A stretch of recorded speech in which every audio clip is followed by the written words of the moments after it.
bonjour, c'est vous donc le patient Intel.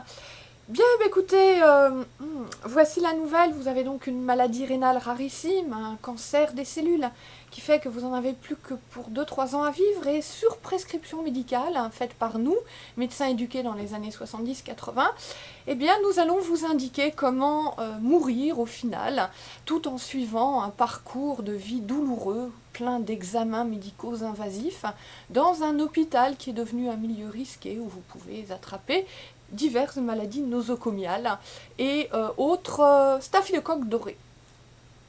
Prêt? Eh bien, le patient a dit non. Voilà, alors j'ai vu cette vidéo sur TED, Eric Dishman, patient heureux et dynamique, pas un mouton, allant se faire abattre dans la médecine 1.0. Eric Dishman a fait une brillante présentation sur le site TED que je vous conseille de visionner, où en fait il raconte que voilà, ça lui est tombé dessus un jour comme ça, on lui a découvert une maladie rénale gravissime, on lui prédisait 2 ans de vie, et puis il a été aspiré dans un monde hospitalier, un enfer d'examens invasifs, de trucs abscons. Et jusqu'à ce qu'il rencontre une brave dame, qui est devenue une chère amie à lui, qui lui a expliqué qu'il faut peut-être qu'il se réveille là, il se fait confiance aveugle en des médecins qui ont été formés dans les années 70, 80 ou mieux, et qui n'ont pas idée de se remettre en question ou de suivre parce que la formation continue en médecine c'est compliqué. Il n'y en a pas beaucoup, pas toujours, enfin bref, si je rentre là-dedans, ça fait 1 heure de vidéo en plus, non merci. Et donc, il a été lui-même regarder un peu ce qui se faisait en ouvrages médicaux et surtout prendre son destin en main. Et donc, il a décidé de ne pas mourir sur planning médical, sur ordonnance médicale. Et il a aussi décidé de servir des outils du numérique pour pas avoir toujours son propre corps souffrant comme terrain d'expérimentation aux mains de médecins 1.0. Et en fait, bien lui en a pris parce que il a fondé une petite équipe comme ça de joueurs. Et il dit qu'en fait, le monde médical travaille en silo, mais qu'il devrait être un team, un groupe, une équipe de football performant, prêt à gagner. Et gagner quoi? Gagner de mettre le patient au centre du système et que le patient, il sauve sa peau, il s'en sorte. Et du coup, il explique qu'il a zappé tout ce milieu dangereux et coûteux qui ne marche plus, de suivis médicaux, de taxis, d'ambulances, de paplards, d'examens, réexamens, re-examens qui coûtent la peau du cul, excusez-moi, et tout ça pourquoi? Pour crever à la fin. Donc en fait, contre avis médical, il s'est trouvé un donneur, puisqu'on lui a dit vous allez mourir, pas besoin de transplantation, une dame qui lui a donné un rein, et donc de son vivant, il faut préciser que la durée de vie d'un rein d'un donneur vivant est beaucoup plus grande que celle d'un donneur dit mort. C'est un donneur mourant, mort encéphalique, et là la durée de vie moyenne du rein c'est 9 ans, moyenne agence de la biomédecine, moyenne nationale pour la France. Alors qu'un rein venant d'un donneur vivant, ça peut être 20-30 ans plus, donc pas la même chose. Et il a pris son destin en main, donc il utilise ceci pour faire des petites échographies rénales. Donc il se badigeonne de gel, il le montre en direct dans la vidéo, pas besoin de comprendre l'anglais, vous pouvez le voir. Il se badigeonne de gel, hop, il prend, ça c'est Kenzo, l'autre côté, bon ça c'est un smartphone. Il prend l'image, il la transmet à son médecin en direct, qui lui dit bien comment positionner, attends là, plus haut, plus bas, pof, stop, c'est bon. Et du coup, le médecin, le spécialiste, le néphrologue, le médecin traitant, que sais-je, il suit la chose en direct et pas besoin à chaque fois d'aller à l'hôpital, de rajouter des coûts, un système qui est déjà mort, grillé, complètement HS. Et voilà, c'est du win-win, c'est gagnant-gagnant pour tout le monde.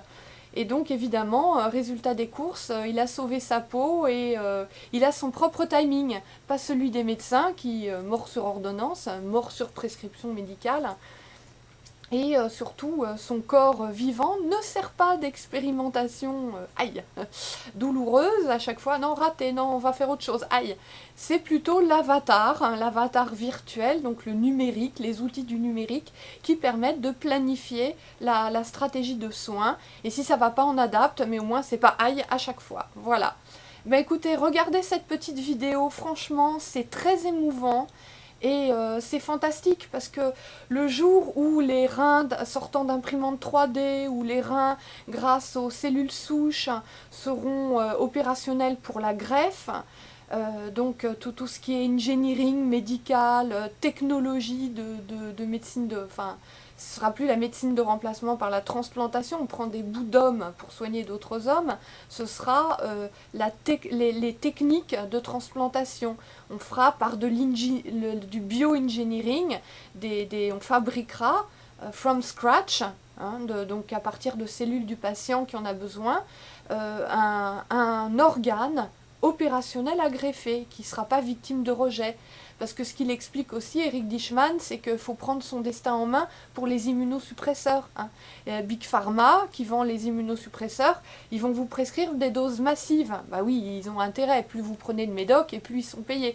Le problème, c'est que les immunosuppresseurs, c'est pas des bonbons. Il y a des effets secondaires gravissimes, style cancer, diabète, insuffisance rénale, j'en passe et des meilleurs. Donc pour pas se rechoper un gros cancer bien méchant derrière et mourir du dit cancer et non pas de l'organe transplanté, ben le patient, lui, il adapte ses doses. Alors il s'informe, il suit en ligne ce qui se fait, il regarde là tel patient, tel témoignage, telle dose, hein, c'est médecine 2.0, il regarde les témoignages des patients en ligne et puis du coup il adapte le dosage. Donc en prenant moins, quand même il tolère le rein vivant, et en même temps, il diminue ses risques de choper un méchant cancer. Voilà, vraiment, prenez-vous en main, passez direct à la vitesse internet-minded, n'attendez pas que des organes bioengineering vous tombent tout cuit du ciel, ça arrivera, mais pas encore tout de suite. C'est certes pas la science-fiction, parce que c'est pour bientôt, mais c'est pas encore, si vous en avez besoin là maintenant, aujourd'hui ou demain matin à 9h, c'est pas encore au point, mais c'est quand même largement temps de devenir internet-minded, donc de raisonner en 2.0 pour vous, si vous voulez sauver votre peau. Et ouvrez les yeux, hein, le système de santé, vous l'avez bien compris, l'hôpital public, il croule sous les coups et il devient dangereux. On va vous faire poireauter des heures dans des couloirs aux urgences, vous ne serez pas pris en charge, en attendant vous risquez de choper un staphylocoque doré, etc. etc. Voilà donc cette vidéo, moi je trouve que c'est du bonheur en barre. Vous en pensez quoi ?